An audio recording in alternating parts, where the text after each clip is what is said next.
What up, survivors? Welcome to D180, the horror movie podcast, taking you on a ride. Thanks for riding with us. I'm AJ. I'm Janae. And I'm Brittany. And we are keeping it moving with our third movie. And is this the third movie? Damn, I just really don't know. It's just so many. I feel like April's just been going. Not y'all laughing at me. I'm not laughing at you. I'm making that face because you said what? April's just a going. And at the time of recording this episode, my baby come home. Not Rocco. Hater. No, because we've been talking about this. We said this at the beginning. Because you started with that April Fool's joke. And then you brought it up again. And he's just gonna keep going. This gonna be like, I feel like this is the episode of Sister. And Tamara was jealous of Tia because she had a boyfriend and she had to hang out by herself. Girl, you got a boyfriend. I got a man, right? Both of y'all got men. What are you talking about? I know. It's just like, no, I'm just being a little prick to John. I don't know what you call Jose to me. You can consider him a man, or you can just consider him a person that, you know, has been around me for a long ass time. Why the fuck you lying? Just depends on how you look at it. He's gonna cuss you out. You are fucking right. You're right. Okay, we should move along. Who the fuck been around you for a long ass time? Oh, I don't know nothing, honey. I was just playing. Speaking of playing, we are moving on with our theme, TOYBOX TERRORS. With the 1989 movie Puppet Master. This movie is currently streaming on Tubi and IMBD TV. I almost jacked that whole little thing up. I don't know why. And it just looked. It's on Showtime anytime. It is on Showtime. It's on. I didn't watch it there, but it popped up in my watch now options. If you go on Hulu, it's under the premium subscription to Showtime only. So if you go to Showtime, you can find it. I'm a little surprised it wasn't in a few more areas like Netflix for some reason. I feel like I've seen it there a few times, but I feel like I've seen every movie on Netflix at this point, you know?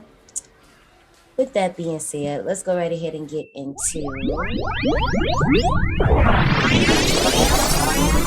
Park recommendations.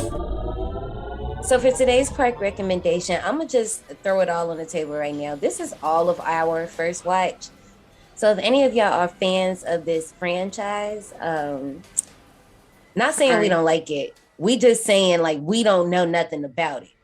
But with that being said, I am going to recommend that you watch Puppet Master versus Demonic Toys. Now, I say that because it came out in 2004, right? So, Freddy versus Jason came out in 2003. So, I feel like this gotta have like that type of energy. And we just did Demonic Toys last week, so why not just go ahead and cut the middleman? Because it's like 14 of these movies. Yikes. Right, like Jesus, oh my God. But I hope they get better as they go along.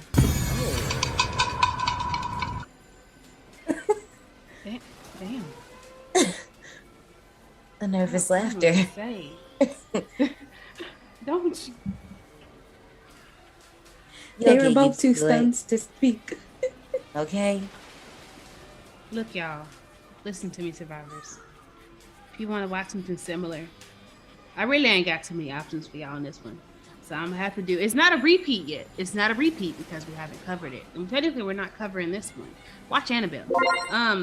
It's somewhat similar because that's all I got. That's I mean, I can tell you to watch any of the other Puppet Master films because there's so fucking many. This is my first watch of the original Puppet Master. Oh. I didn't see the first one. I saw one of the sequels. I don't know which one when I was younger. Mm. And what was it? I didn't know what the fuck I was watching, but you know, it came on. What is it? It came on Cinemax. But you know, late at night when it switches, it goes from it. You know, when it gets later, it goes from horror. Yep. To fucking. Mm-hmm. Yep.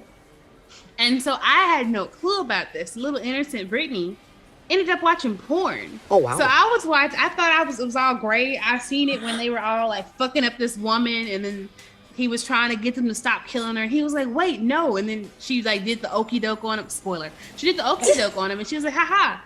Ha ha ha ha. I was just playing a recording to get you to stop them, and they're all in this little box. She ended up fucking dying anyways. Well, not really. He turned her ass into a doll. But yeah. And then it turned into porn. And it was a whole little thing. And me watching porn, if not knowing what the fuck I'm watching, I'm just like, what's happening here? And you know, all the adults are going to bed, so I'm not gonna cut it off. But yeah, y'all, I watched porn for the first time thanks to Puppet Master, the Puppet Master franchise. Wow. Well,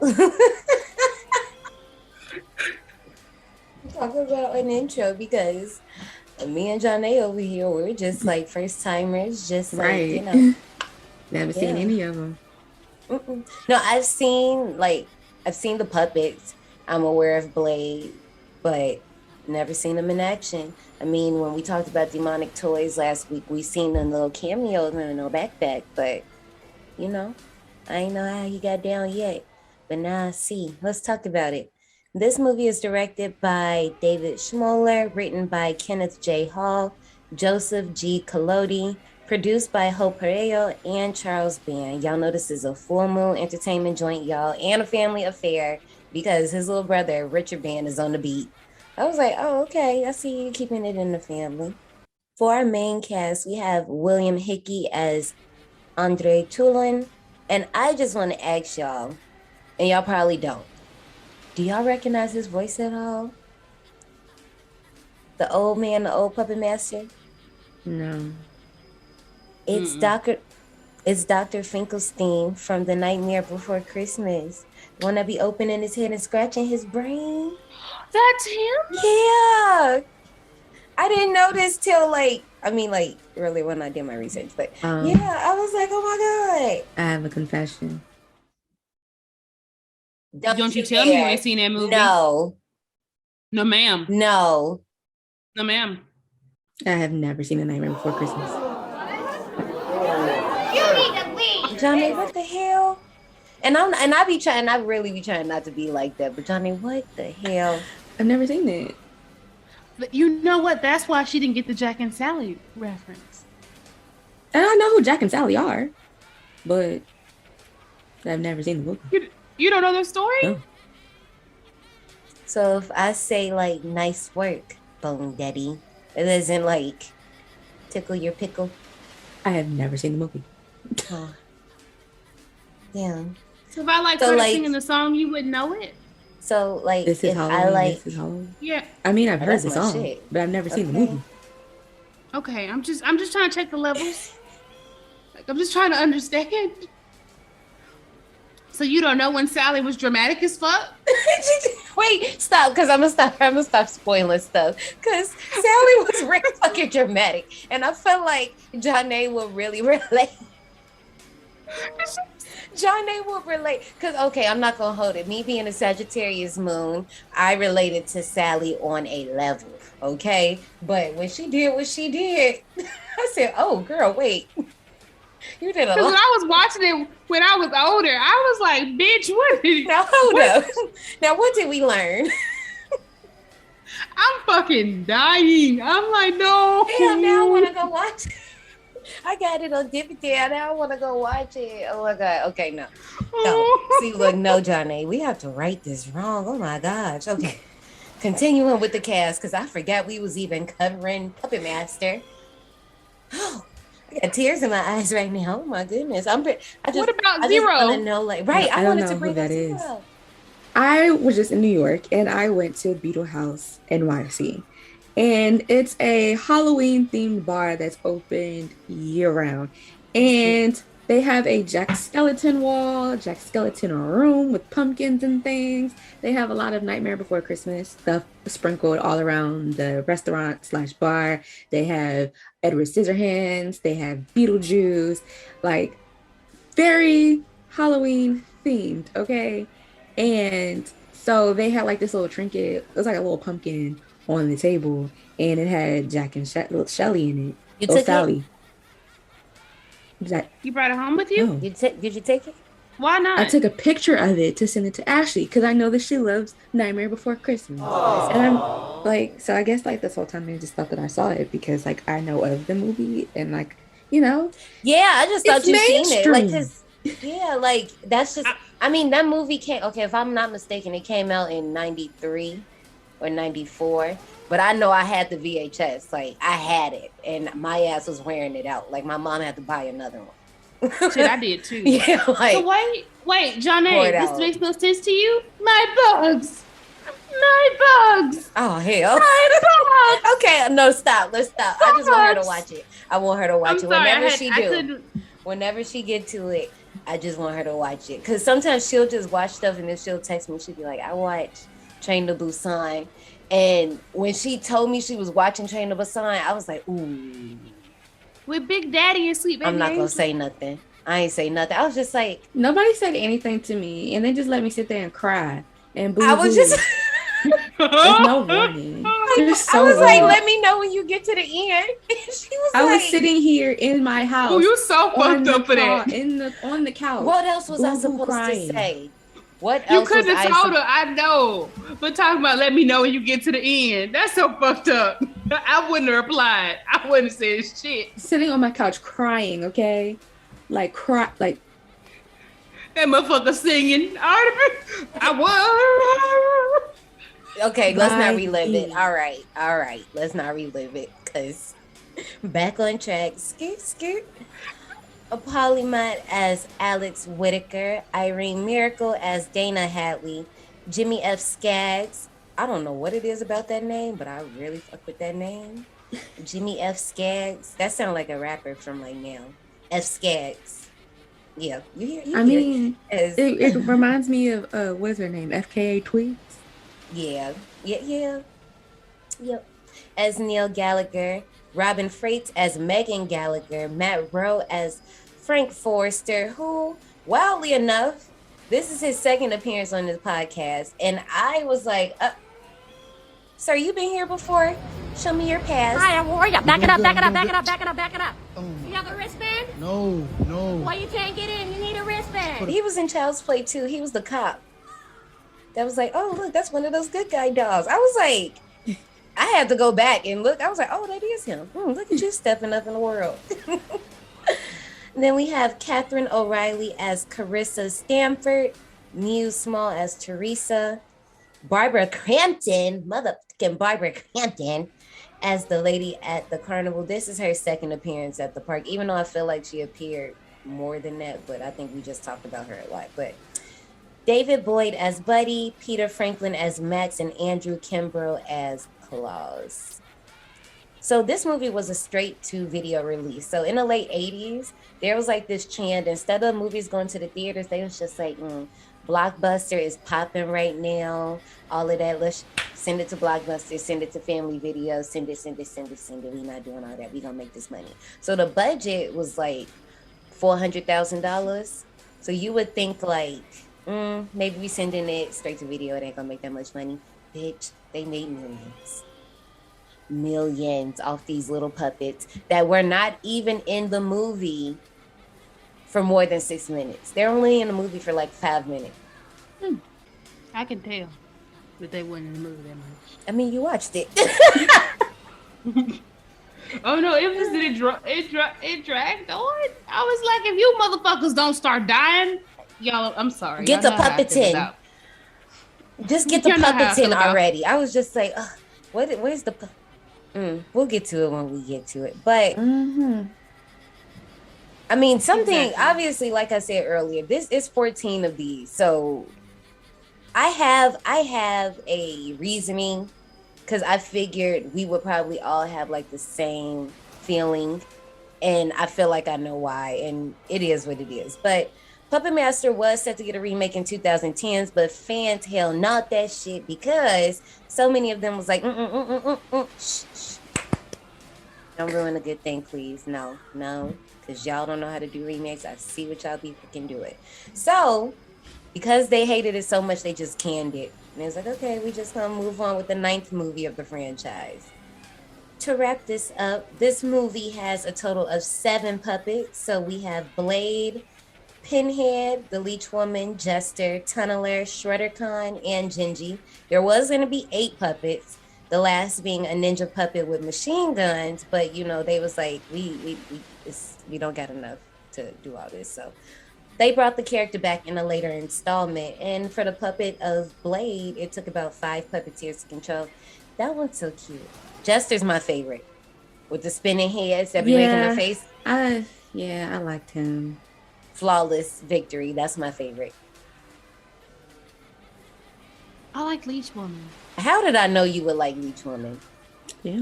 I didn't want to admit it, y'all. I was trying to not answer that question. I was really quiet, but y'all, I'm sorry. I like Leech Woman. It was just something about the way that her mouth went, oh, fuck, and that thing came out. I'm looking like that, Johnny. Oh, you didn't see it, actually. I heard it. Lord, I can already tell what type of episode it's going to be. Well, let's jump right into it then. Let's go to the Q line. Hold on. Before we go to the clue line, I have cute clue line. Q line. I got to give you a hot take from my mama. Oh? So I told my mother we were watching this movie, right? Mm-hmm. And she was like, that old movie? That movie boring. Nothing enough to say, like, period. Well, you did not hear it from us. You heard it from Johnny Mama. And with that being said, let's go ahead and get in line for 1989's Puppet Master. Step in line. Your number is near. Follow the signs. Your time is here. Watch your step. This one's a doozy. So we're going to do it a little different. I know you guys really enjoyed the quiz we did for Child's Play 2. This one isn't necessarily a quiz because what the fuck we were about to quiz on this movie. But like, I'm just being serious. But I have a question for you guys. And survivors, you can participate in this one. You can answer the questions either on our Twitter or down in the DMs. You know what it is. Out of all the psychics in this movie, which one's power would you want and what would you do with those powers? So if we need a little refresher, we have Dana, who specializes in fortune telling, and she can locate lost and missing objects. Are we sure that Dana was actually a fortune teller? Because we don't know. I'm just, you know what? I'm just take what you could get. You might want to consider it. Just take what you get. I don't think that she was a fortune teller. I think that she was something else, but I digress. Frank, who is basically, I don't even know how to fucking describe what he could do. I just feel like he think he can read minds. Frank is a fucking pervert. Okay. Yes, he is. Honestly. Carissa, she can sense this past sexual trauma from victims, or if she like touches an object, she can like reconstruct the emotional history. So like if she touched, never mind, I'm not gonna even go there, never mind. Neo, I'll say if she touched the dildo, she'd be able to tell everybody to use that thing and how they used it. Oh yeah. Kind of weird, but and I know which one Brittany gonna pick. Moving on. So you might as well just go ahead and go first while you're trying to just shrink into the background. First of all, Carissa practiced psychometry, whatever the fuck that word is. And she just touches objects and she gets a feeling from them. And it be a really good feeling. All right, y'all, I'm not going to bullshit you. That's the power I want. Okay, if I could choose anything, I want it. What? No, it's not for the... What reason do you think I want it, Janae? No, don't look like that. Just go ahead and say it. Just go ahead and tell me. Why do you think I want the power? Because it would be a fun power. You're right. Okay, look, I was talking to Ashley about it before it.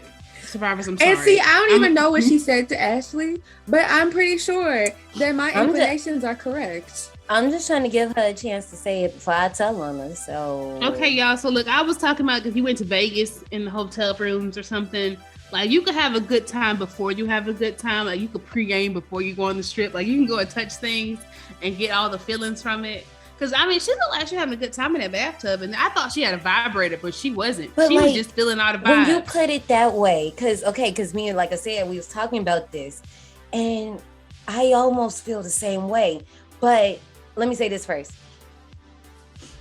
If I was in bed or anywhere and I just wanted to like do a little pregame before and I was just touching stuff just to get that, but it's also like, I don't be wanting everybody's trauma. Like she be seeing like some real shit. I don't want to just accidentally lean up against something and I just see some fucked up shit I don't want to see. I don't want to like pick up something off the ground, like, cause you know, it might be like trash. Or and then I see somebody hold murder case. First of all, the FBI would kill for that power. Now, if they were paying me for this shit, I would do it. But y'all would have to give me a bond therapist. But So I have a dual reason for this too, because it was done expertly. If you haven't seen it, this is probably a spoiler, but not really because it was touched in the first episode. If you saw The Haunting of Hill House, this is the same thing, similar thing that Theo has. Yeah, I was thinking that. So you will be able, not only would I be able to get my indecent sexual pleasures from it, I would also be able to help other people who've been through trauma, like figure out what's happening and be able to help them through situations, or send somebody to jail for putting them in a situation like that. So that way I know it's happened, and no, I can't be like, I touched this and know that they did this, but I can go find some clues, because them motherfuckers don't ever clean up after themselves. They be literally just telling themselves left and right. They will literally just start crying and be like, I did it. So there's a lot you can do with it. Yes, it's like heavy as the hair that wears the crown, but that bitch looks nice on me. So I know I can handle the responsibility that happens with it. Yeah, I'd have to agree, because because the thing about Dana, and I agree with Johnny, I'm like, girl, you real DTM, and I think you might be a fraud. But just locating lost and missing objects, I mean... Yeah, I just think that she was doing she was just doing fortune telling to like, I don't know, make some extra. It was just some sad money. Yeah, it was just some sad money. But like, I really think like she's more so a witch. She the white witch, yeah. Than anything. I mean, you can have those powers too if you want that. Like, that comes with her. So, if you want we gotta talk about Dana, and y'all know what I want to talk about with her. I know it's later, but we gotta talk about that. I don't know what power that I want. Like I said, like Carissa's power, I would like it, but I just wouldn't be able to deal with everything that it comes with. I just know I wouldn't be able to. I would want the teeth. Like, I'll be like, oh. If I seen somebody out in public, I seen them like interacting with some touch of something, I'd be like, let me go over here and just make this for you. Let me just. But then, like I said, the downside would be, Yeah, I'm not a fan of her power. I think I like Alex's power as well. I didn't mention him earlier, but Alex basically has premonitions through his dreams. And I feel like, I do that already. So might as well just stick with what I know. Like, and I'm already an empath without having to touch people. So I'll just stick with the dreams. And then I think that's cool too. Like how the part when he was like holding a picture and he was just rubbing his hand over it and he could like, yeah, I think I'm gonna go with Alex's power. Alex, safe option.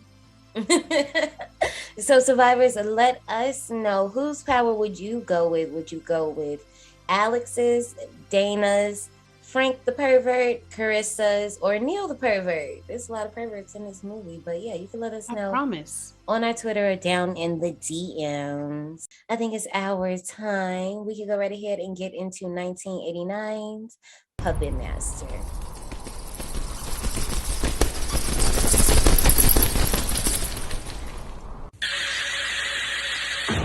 In a house of mysteries. This hotel seems to have quite a history, Mr. Gallagher. Who are you people? A research team with special powers. Oh my God. She's experiencing the past because we are all joined by our thoughts. Has uncovered an ancient secret. I have something I want to show you. Metaphysically speaking, I killed myself. But they are playing with an evil force. What would you do with the power? You can't save her, Alex. They have given life to a deadly power. We're all in danger. And now a box of little toys I think someone's in the room, Frank.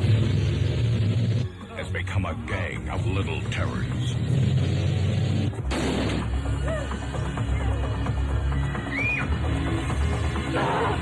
Pinhead, Blade, Ms. Leach, Jester, and Tunneler.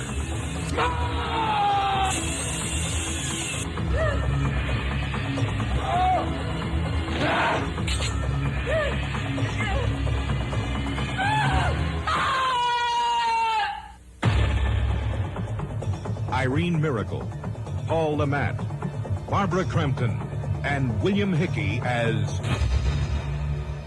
the Puppet Master. Why in the world is this trailer 2 minutes? And it's better than the movie. It's better than who?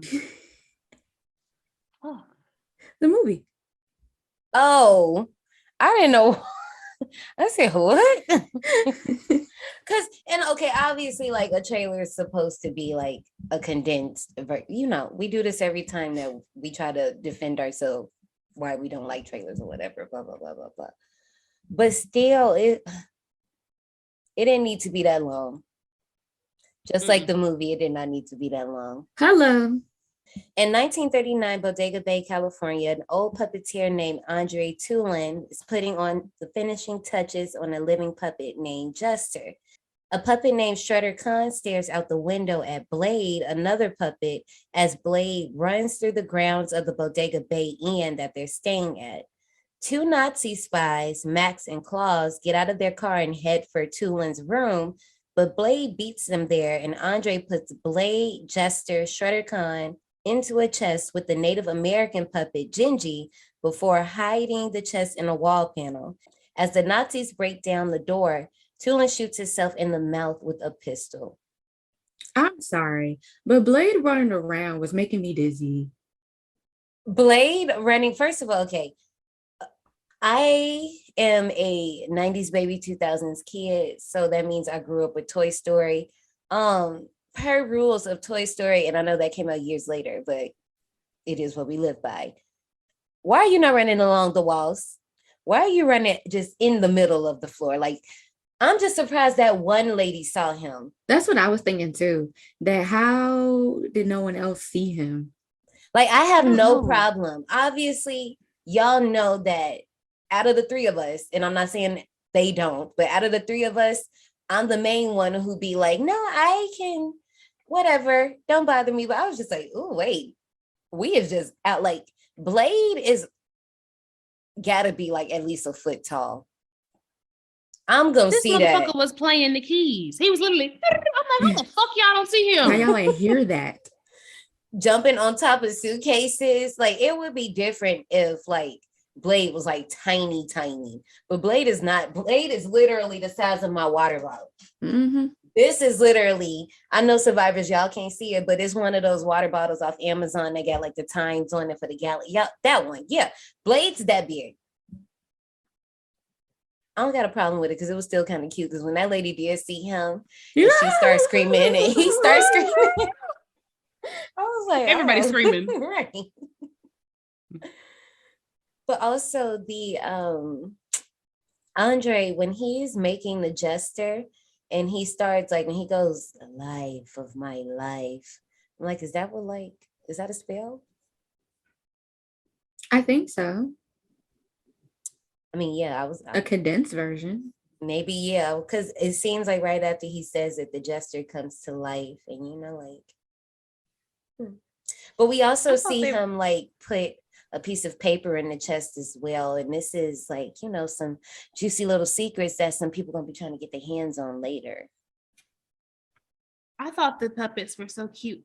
They were all so adorable, just sitting there looking, and you see how sad they were that he was putting them up. And I was like, oh, y'all are bonding. This is so, you just got made. You are 2 minutes old and you're showing sadness that he's leaving. That is so sweet.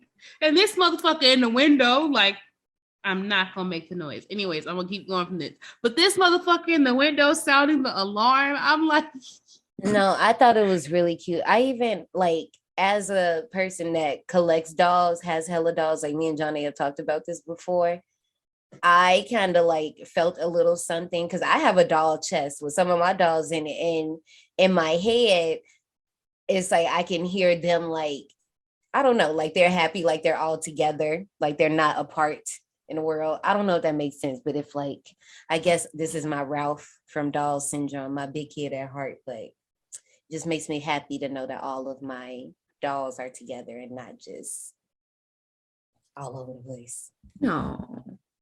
Also, I don't know why I was really into like the last shot of this opening scene when Max and Claus just come in and they just pose by the body. Like, damn, we missed him just in time, but it fades to black. I don't know why I was into that. It made me think of Halloween's opening scene when Michael comes out and the parents are just looking at him and he's just standing there with the knife in his hand and it just fades to black. It's like a picture, but it's a video picture, if that makes sense. The film now cuts to 1989 with a psychic named Alex who has a dream of a man that he recognizes putting a gun to a woman's head. Seconds later, he dreams that there are leeches on his stomach sucking out a significant amount of blood. The film Why cuts I thought to... I was watching Freddy for in a minute. Oh, you said this because that did look like they were in like a dream clinic, and I was like, "This Dream Warriors, what the hell? What are we doing?" I mean, because even in the first Nightmare movie, they went to the clinic. I was just like, oh, okay. Then we meet Dana, another psychic who is working at an amusement park reading her clients. And during a session, she has a vision that she's getting slashed across the throat with a knife. Carissa and Frank, two other psychics who are apparently lovers, are reading the mind of another woman when they get a call from Alex. Frank tells Alex that they also got a call from Dana, aka the White Witch, and the four psychics assess that the visions that they have been having were sent from a former colleague, Neil Gallagher. First of motherfucking all, when we met Dana and we seen her client, I was like, Barbara Crampton. Survivors, y'all know I love my Scooby-Doo moment, but when I seen her, I was like, it's my girl. No. I love seeing her in movies. Johnny, it's like, I'm happy that she just popped, because obviously I didn't know she was going to pop up in this movie. I didn't know she was in this. But like, I just love that. I don't know if you're going to fall in love with her like me, but you know what it is. That's my girl. I'm like, okay, girl. But I'm just mad we had Barbara Crampton for 2 seconds. But it's okay, whatever. Also, Dana, is her grandma, she was like, your grandma is dead. She was like, no, she was like, well, your grandma is dying. She was like, my grandmother's already dead. She's like, oh, well, then it's your grandmother. That's what I'm saying. Like, she is not that type of psychic. Like, terrible.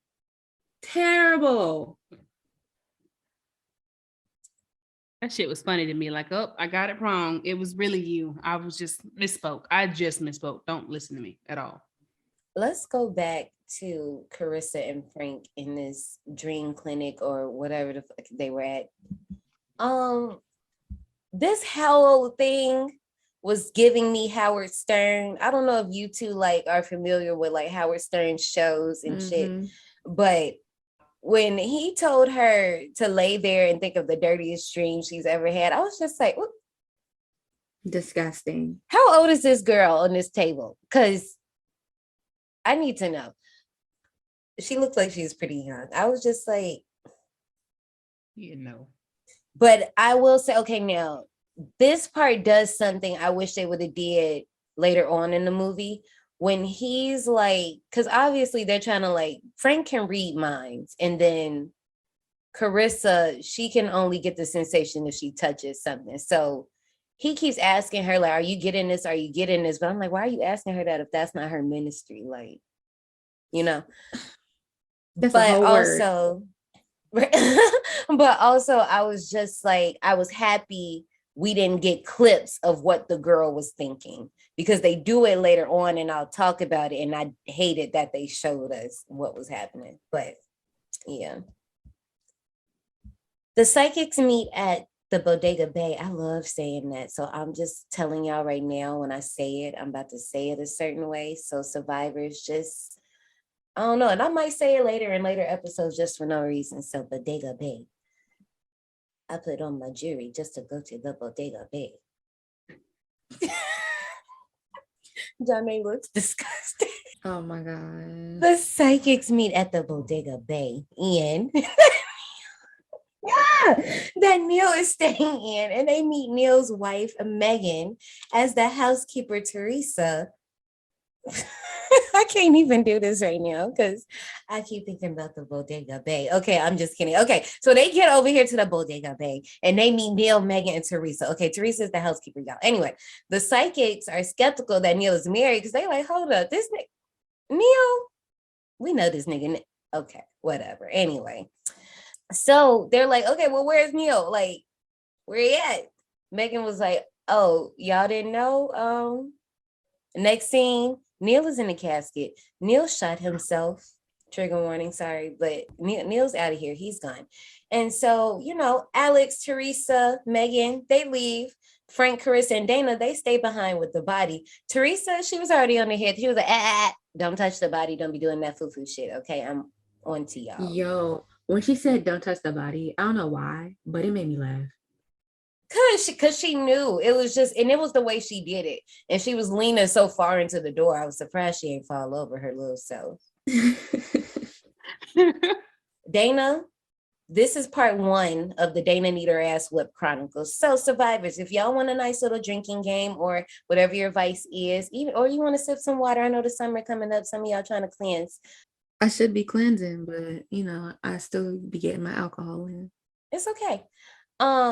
Y'all, let's play a game. Let's play now all the moments in this movie where Dana should have got her ass popped. Okay, so Dana should have got her ass popped. Part 1, when she pulled out that pen and stabbed Neil in the chest just to see if he was dead and pulled it back out, like this is a damn oil change, and she was checking the oil in the body. He's definitely dead. Now, okay, I'm not gonna stunt. Like that tool was kind of cool. But girl, hell no, because the sound it made going in the body. I was just, oh my gosh. Ew. Settling into her room, Dana wants Teresa to stay away from the fireplace. Teresa is somewhat upset and suspicious of Dana, leaves the room while Dana gets her stuffed dog cozy. She really had this dog in a suitcase. Yeah, that's what I really want to talk about, y'all. That was nasty. Who would ever have a stuffed dog? Any stuffed animal to me is disgusting. Oh, do I have a movie for you? Stop it. I understand the practice of taxidermy is important, and I understand people need closure. In a museum, sure. I mean, I'm not arguing with you there, Johnny. I get it. I'm just like, but you take your taxidermic dog with you, pop the suitcase open with its white, fluffy satin inside, and then ask the motherfucker, is it hungry? I know you gotta be hungry. What the fuck, lady? And then the woman looking in the peephole. When I tell you my ass would have been gone, because my ass is nosy, so I would have been looking in the peephole. All right, I'm just gonna be honest with you. I probably would have been doing this shit. I'm looking in the peephole. I just did it in Survivors because you can't see me. So I'd have been just like this. And I'm like, what is she getting out of that a motherfucking dog? I'm like, oh, it's fine. I'm like, the dog might not be moving. Hold on, wait, let me just wait. And then the dog still don't move. And then we got like a couple minutes go by. I'm gonna stand there for at least a good 60 seconds. Got to. And that dog don't blink, sniffle. Mom be like, hold the fuck up. I might bleep up. Ma'am. No, ma'am. No, girl. No, I'm hit that. You do not have to worry about me. Bye. Like, okay. When I see her the next morning, I'm gonna get her the white people how they do us when they be like that little. And y'all know. I didn't even have to say the face out there. So the ones that know, y'all know exactly what face I just made. I'm gonna give her that when I pass her on the way to the continental breakfast. Not the continental breakfast. Fuck the continental breakfast. I'm not gonna make it. Whatever conversation we have, if I allow us to have one, I'm gone. I'm quitting. I'm literally just gonna walk away. I don't know what's going on. Clearly, it's some weird shit. This bitch done already did an oil change with a man's body, and now you got a damn dog in a white satin lined suitcase. It's okay. This job isn't for me. It's an occupational hazard. They don't pay me enough. I'm going to go seek better employment. That's all. She was like the only one in that bitch though, unless it was other employees, but she was just like the main one to Megan. But yeah, Alex in his room finds a picture and has a vision of a couple dancing in the ballroom, only to wake up from his vision with the now picture, balled up in his hand. He was having a serious vision. These visions are kind of cute. Like they were just very dreamy, very ethereal. Like, just While in the elevator, Carissa has visions of Gallagher violently attacking a woman in the same elevator. Teresa tells Frank and Carissa not to say any of that around Megan, as she's already upset over the loss of her husband. They tell her they won't, but, as the sun sets, Pinhead, another living puppet, just climbs out of Neil's casket. Like, just hello. First of all, let's just talk about Pinhead real quick. So Pinhead is like, I don't know how to describe him. He's like very beefy up top, has a very small head, but he has like human hands. And is There's literal another human toy that's similar to him. And I can't think of the toy. Okay. And I know people are yelling at me, but it's that toy, and I'm pretty sure it's from Toy Story, that has the yellow shirt, the beefy arms with the gray buzz cut. I know what you're talking about. And he's like kind of tan. Yeah. The yellow shirt, and he was just like all arms. Yeah, he's like literally just all arm. But yeah, but the thing about it is like they're actually someone's hands. Like, because I kept looking at the hands, because sometimes it would look like doll hands, but then the hands look too handy. And so when I watched, I got y'all with the show notes down below. I watched this little documentary and I learned that it actually was a little person like with their hands in the doll's costume like this. Like moving around. Survivors, I know y'all can't see me, but when y'all see the documentary, y'all, just imagine me doing that, because Janae and Brittany can't take it right now. But first of all, sometimes like you can see the head. Like if you looked at Pinhead, like moments they were like have him laying down or attacking, like especially the moment at the end where he's holding somebody's head, you can like see her head just like that. Brittany. And Brittany's like doing a Pinhead. You should see me when you do Bodega Bay. I have a whole dance for it. Bodega Bay. Bodega Bay. Ooh, Bodega Bay. What? You know what's so funny? I did see somebody doing cat day last night in the club, and I was very confused. Bring it back. That's my dance. I'm telling you, I'm not letting those dances go. Because Janae, I will bust a nay-nay. We talked about this. I know. I've done it. But the boy, he did not look like he was our age. So I was so confused. Like, oh, he was trying to bring it back. Okay, I got you. Got it. This is, okay, so literally a few seconds ago, this is what I'm talking about. So that scene where Carissa has the vision of Gallagher assaulting the woman in the elevator. Yeah, words, but y'all know what I was trying to say. We didn't need to see the assault.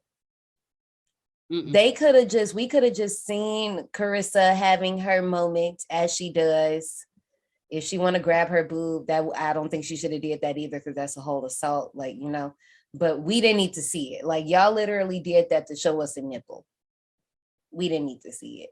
I was thinking that was a very cheap titty shot. Like, because 70s and 80s, you gotta show a tit. And I just thought that was a very cheap way to give a titty shot. Because I'm like, way y'all have Carissa's character set up anyway, we was gonna see a titty. Like, we didn't need to see this woman get assaulted just to see a boob, because that's literally the only reason you did it. Because what other significance did him assaulting? And I'm not excusing him assaulting a woman. Like, obviously that's terrible. He's a piece of shit. But what did that have to do with anything in this movie? Not a damn thing. besides the fact telling them that he was cheating on Megan and confirming that I guess like he was just using her for her money. But like we knew this already. We didn't need to add that. Like Hell, they was already calling the old girl out, but it hadn't happened yet. But they were calling her at the dinner table, like, baby, he don't love you. Exactly. He like, don't give a fuck about you. We literally didn't need the extra. Like, I'm saying, like, if you wanted to throw that detail in there, we just didn't need to see the visual. You just could have said it. Oh, this happened in this elevator. You see Teresa punk ass trying to cover it up. I'd have been like, oh, hell no, ring the alarm. Maybe she don't need to know right now, but ring the alarm. But no. Mm-mm. Also, before we move on, Carissa and Frank go into their room, right? And like, you know, they're getting cozy. And Carissa just gets on the bed, and all of a sudden, this is what I'm talking about. Homegirl is just laying on the bed and just gets this vision of two celebrities that just had this fire ass time on this bed. That's what I'm talking about. Like, can I control this power? Like, what if I don't want to feel that? Bruh, she was being dramatic as hell, and I couldn't tell if she was really feeling it or she was just faking it because she wanted to have sex. Come feel it. Because that was my next thing. Because it was like, when he went over there, he was like, we have to focus on Gallagher and figuring out this, da-da-da-da-da. Why is your hand on her boob if she needs to focus? You're not making this any better. Not at all. No, I don't think she was faking it, though, because in the bathtub, she was again like this. I think she just really feels them. That's what I'm saying. Like, I wouldn't want to literally everything I touch, I want to be able to, like, control it. Like, if I want to feel it, fine. But if I don't want to, because that would be so fucking annoying. Be like Theo, wear gloves. Yeah, that's true. I'm not a Disney character. No. Did you see Haunted something? What the fuck is called again? The Haunting of Hill House? Nope. Oh. I know you two really? have. Well, then that explains the gloves. She wore gloves so that people didn't touch, like she wouldn't have to. So I would have to be like Elsa and wear gloves so I don't let it go. No glove, no love. I'm sorry, y'all. That night at dinner, Dana makes once again, Dana needs her ass popped remarks about Neil that causes Megan to leave the table. Alex goes after her, apologizing and explaining about the powers of the people in the group and their connections with Frank. So apparently, like long time ago,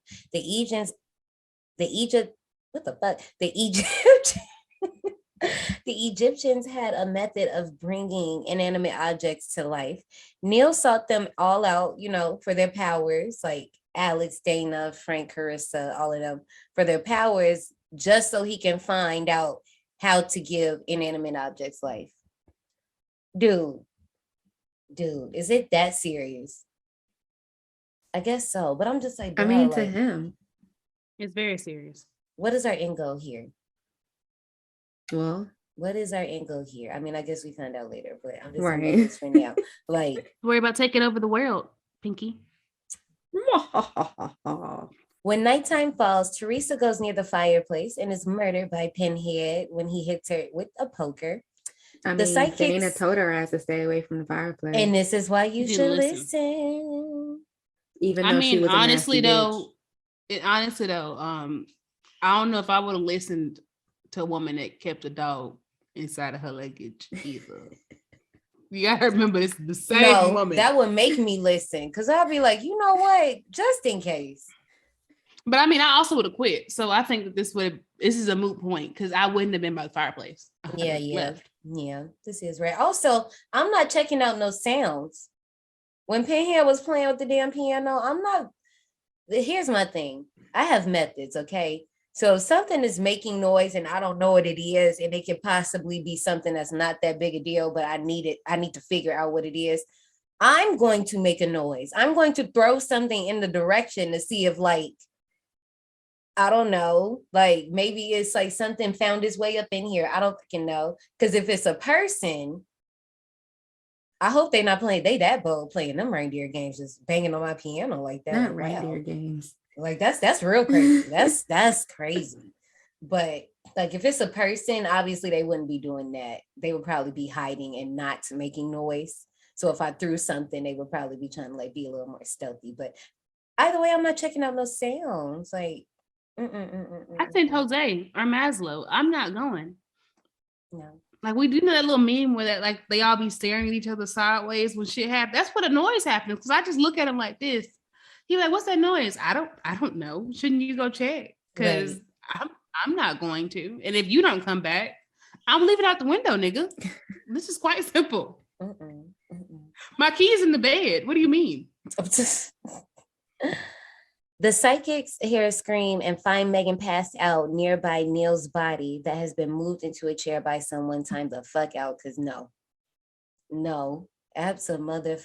Let me walk somewhere and see my husband's corpse. What the fuck happened to rigor mortis?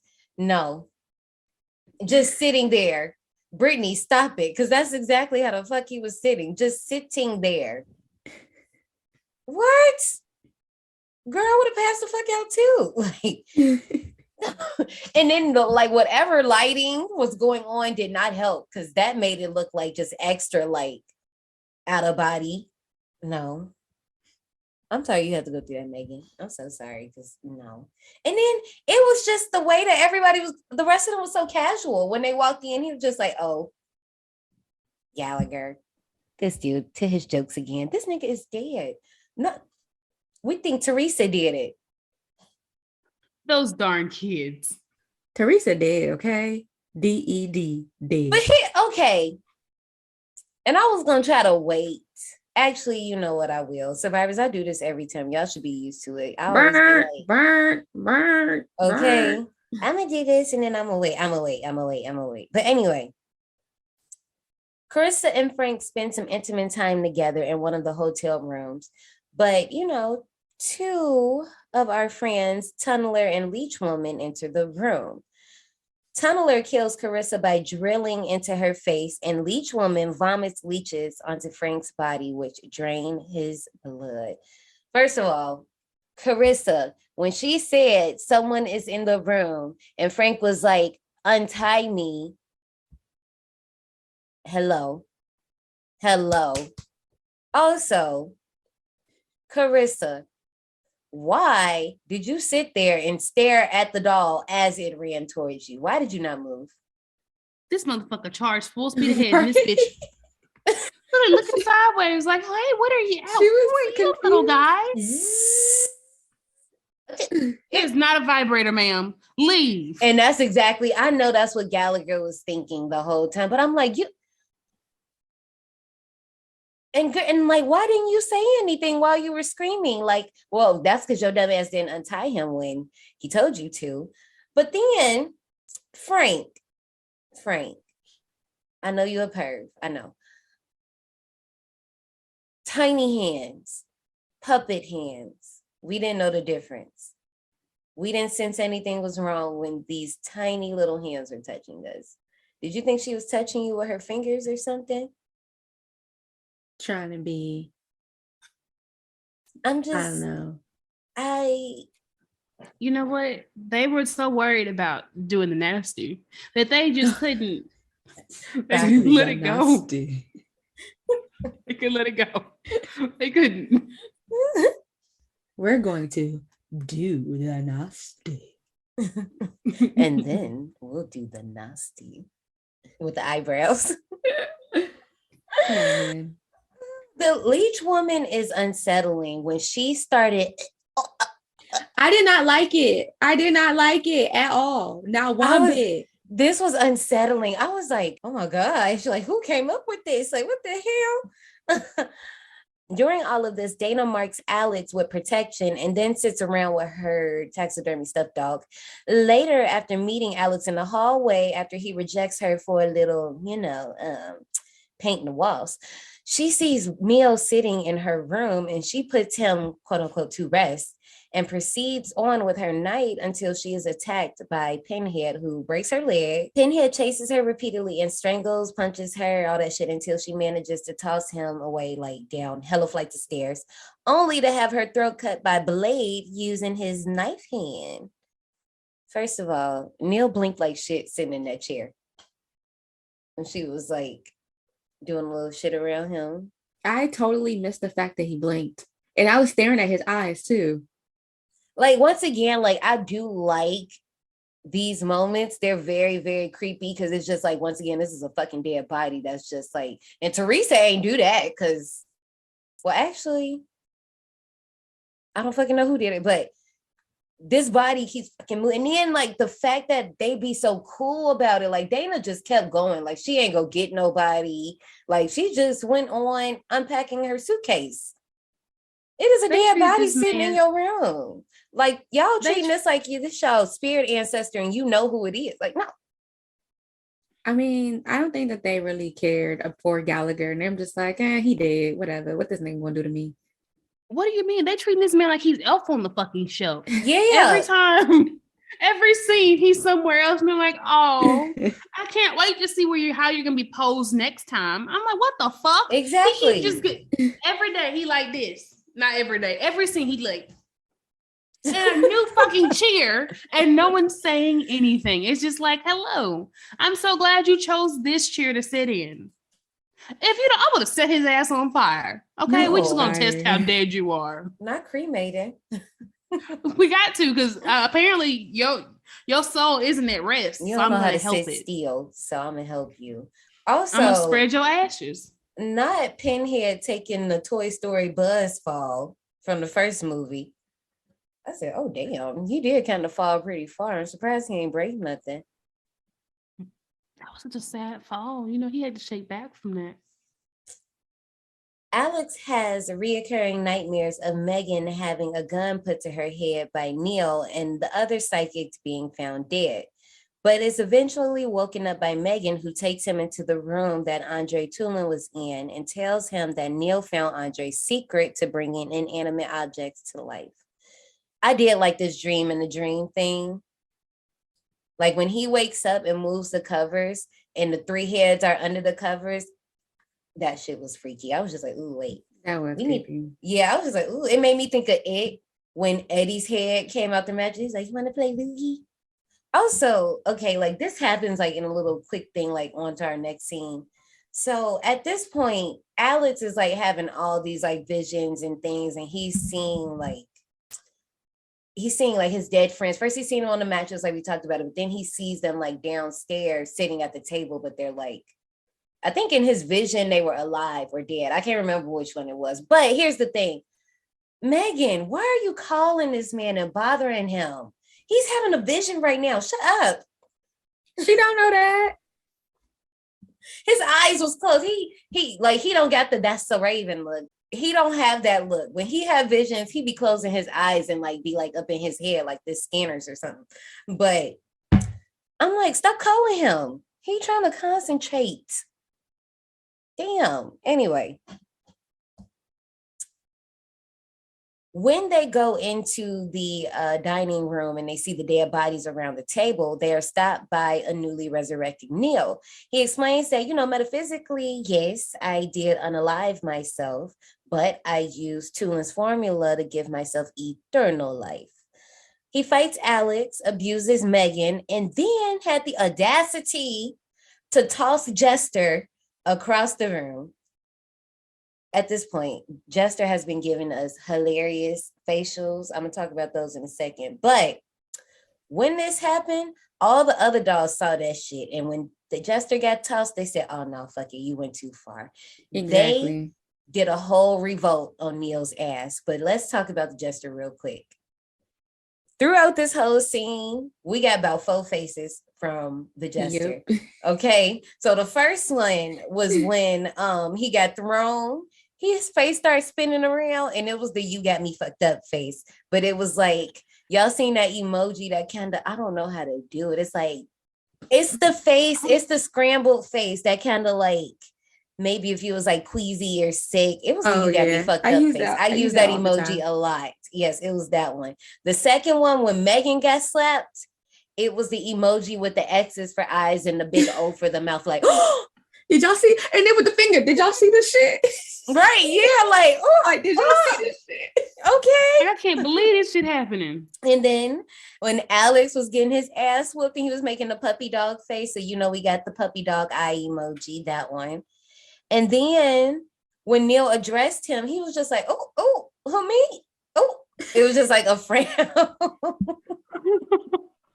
But it's like, I don't know. The jester is giving my sailor and cowboy friend from Dolls to Little a run for their money, because I don't know. The jester, He was the little star of the show. Okay? yes, okay. I was living for the faces. Also, Teresa is alive.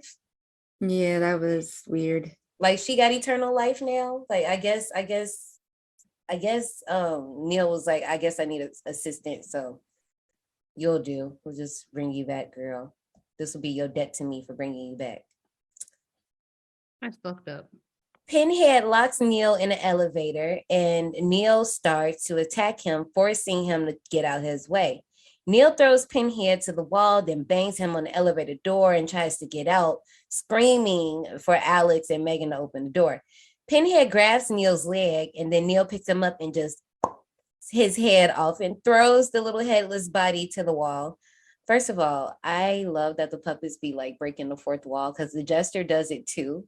But I love when they just look at us and then they go back to doing whatever the hell it was that they were doing. But the tunneler drills into Neil's leg and Neil pulls him off, then limps to, try to climb up the elevator. First of all, Neil tall as hell, because how the fuck did you even reach up there? Because last time I've been in the elevator, that shit was kind of high, but I am very short.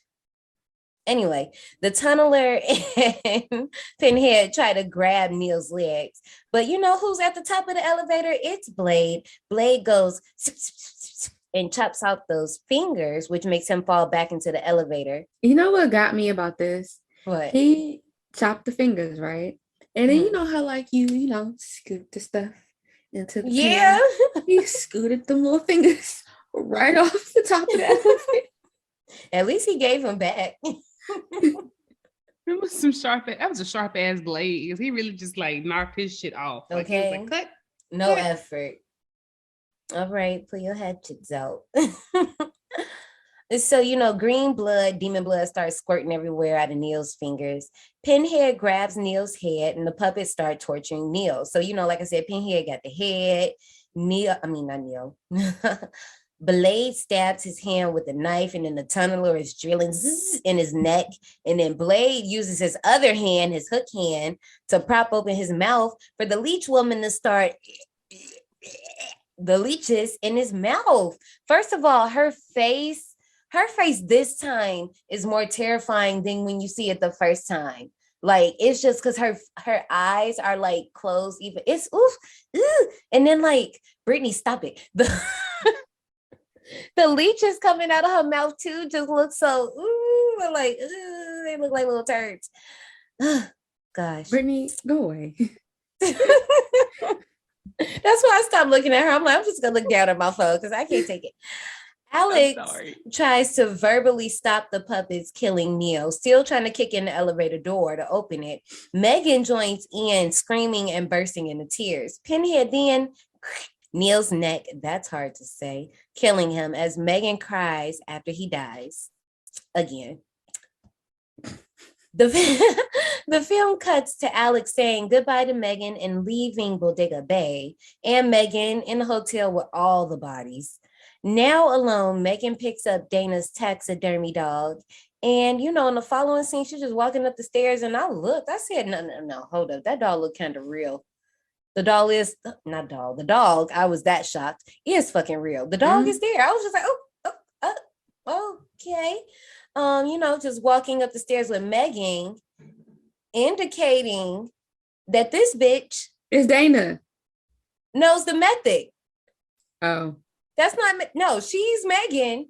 I thought she just was knows, she know more than we thought she did. I was just like, oh. I was like, somebody play Evanescence, bring me to life. That's what this bitch did. That fucking dog went, whoop. I was like, no, this motherfucker ain't going up the stairs. Right. Wake me up inside. Save me. Call my name and save me from the dark. Remember Survivors. I did say I can't sing. You got to deal with this now. I mean, have you met us? Johnny and I will be quick with it, okay? Ratings.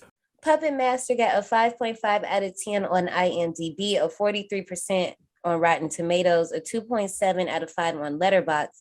83% of Google users liked this movie. What do you guys rate Puppet Master? Y'all, I was gonna use somebody else's time if I could make mine up because I'm on the fence about it. I don't like giving out the ratings, but this movie looks old, and I know y'all are like, this was the movie that came out in '89. So what the fuck you mean, Brittany? It looks old, and I would like to say that yes, we watch movies that came out in a bunch of different times. But this movie looks old, okay? I'm sorry. I'm not sorry. And it was long as fuck. And it took a long time for people to die. It did. And y'all know how I feel about death. I just be wanting people to die. When I have to get caught up in plots and story, when there's no need for it because we're talking about dolls reanimating and killing you, I shouldn't care about you if you're not going to live anyways. I shouldn't. So unfortunately, shit. I'm going to have to give this one 45 tickets. I'm sorry. Okay. Well, then that means I can give mine. So I give this movie 40 fucking tickets. Ooh. Okay. I could barely stay awake during this damn movie. I had to restart, rewind this movie maybe like 5 times. And I tried to watch it one day, fell asleep, and I kept rewinding it. And I was like, you know what? Fuck it. I'm gonna watch it another day. Try to watch it the other day. And I was like, you know what? I'm just gonna have to sit through this. But I kept falling the fuck asleep. This movie was not that girl. And I did love Teresa at the beginning, but her blocking the door at the end was not it. She was funny at first, but she wasn't funny no more. And as far as the puppeteers, I saw a few they wrist a few times, but you know, it is, you gotta, you know, get it how you live. It is what it is. It's crazy because hearing you guys, I feel better about my score, even though I still kind of am teetering. I feel that this is one of those movies that you had to have seen then and probably young, because when I added this movie to the list, and Brittany, it's crazy because I know baby Jake gonna be on our head for this, but when I added it to the list, I knew there were a lot of people that like were fans of the movie. So I was just curious, like, why do you guys like this movie? Because like I said, I hadn't seen it. So when I watched it, I agree with Brittany and Johnny. It's very long. Like the story about for the no psychic, reason. I feel like it could have been wrapped up. There could have been a different way we could have attacked this. And it's just like, I understand Beetlejuice is only in that movie for like 17 minutes. A Nightmare on Elm Street, Freddy is only in that movie for a few minutes, but it's not even called Freddy. It's called A Nightmare on Elm Street, but Beetlejuice is called Beetlejuice, and he's only in it for a short amount of time. This is Puppet Master, and the puppets are literally in it for less than 5-6 minutes. Well, it's Puppet Master, so the movie is really about the Puppet Master. Which is true, yes, but we are advertising the puppets as well. And I'm not saying, like I said, with Beetlejuice, I understand that he's not in the movie for the whole time, but when he gets on screen, like, bitch, I'm like, oh shit. And the puppets, when they got on screen, I was fine with seeing them, but I needed more than 5 minutes with them. Yeah, like you could have done a little bit less of the running through the hotel with Blade's viewpoint. I could have had a little bit less of that. Like the little fight scene at the end, that was so long and drawn out. Mm-hmm. Like it was just some things that it was just too long. See, I like Baby Blade go through the hotel and I like that. I didn't have any problems with any of the dolls moments, but they should have gave more doll moments. And I understand, like, yeah, they had the budget probably didn't allow for them to do that. But even if it was the POV, like, I don't know, like you could do stuff in shadows. Like it was so many ways to skin the cat to just give a little more. So damn, y'all, I hate to do this, but I think it's a doozy. Doozy, doozy, doozy. Doozy. I am giving Puppet Master 50 tickets. So if you are new here, a doozy, usually you do hear it earlier in the movie. So you know that means that we are going to rate the movie 50 and below. So if one person rates it 50 and everybody else rates it under, it's a doozy. So since I ranked 50 and everybody else's was lower than me, this is a doozy of a ride. I just can't understand why this movie looks like this. Because didn't Dolls come out the same? No, it came out before this movie. Yep. So I don't know why it just seems like this movie just looks older to me. Like, I don't know what's the disconnect with me in this movie. Because I love Dolls. I think I rated that one a 90. But I really think what it is like what I say, I just think it's just because you don't get enough time with the dolls to really see them get down. Like we see them do stuff and what they do with it is cool. Like I like the scenes when Pinhead be punching the shit out of people and you just see like just a black ass screen despite them being in a white hallway and he just like punching people like I like that, but you don't get enough of it. Like whereas when we had Dolls, even when they had the dolls hidden, we seen so much of what they could do. Even those small motions, those small moments of the stop animation or stop motion animation. I always jack that word up, but you know? Yeah, I think it also might be the lighting too, because this movie was a really bright movie in a lot of spots. And so it's just easier to pick up on it. The graininess. Probably. I don't know what it is. Yeah, but no. But I also know like Full Moon is known for making bad movies. So I wasn't looking at this to be like spectacular either. But like y'all know for the most part, like we admit like we like some dumbass movies. And this one, I feel like if they had a link into the funny more, because it wasn't funny. And they should have went with funny. Like if they had a went with like kind of silly, this probably would have panned out better, but it was so like it was taken very seriously and it just didn't pan out where I needed it to go. But I mean, it is what it is. Thanks for writing. Before you go, take a detour into the souvenir shop. I'm pretty sure we had a souvenir like this before, but only because the Puppet Master, his studio was so dope. I think you should like be able to build a puppet, weapons included. But like dull weapons, so we don't get any like lawsuits.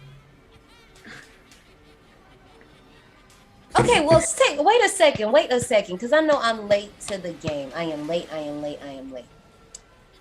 Now that I think about it, Child's Play 2, when Chucky stabs the blade into his arm, I always thought that was like an Evil Dead reference.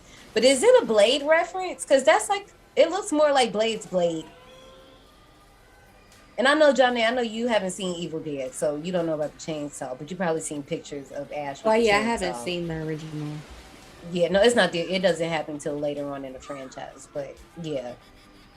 But I'm curious, survivors, like, well, is it supposed to be Blade? Have we been wrong? Okay, it doesn't matter. Y'all ready for these park announcements? Run them. Let's go. We are 4 for 5 out of our April theme for TOYBOX Terrors. Next week, we are wrapping it all up with Annabelle Creation 2017. Make sure you get your tickets for that ride before the park opens up, because if you ain't get it by now, you just ain't getting it. You can check us out on any of our social medias. That is D180 Podcast on IG, Twitter, TikTok. If you want some exclusive stuff, you can hit us up on Patreon. Like I said, our next episode is Annabelle Creation from 2017. And that means we're going to be announcing our new theme. So if you want to know what that new theme is, and I am very excited about it, and I say that about everything, so there's that.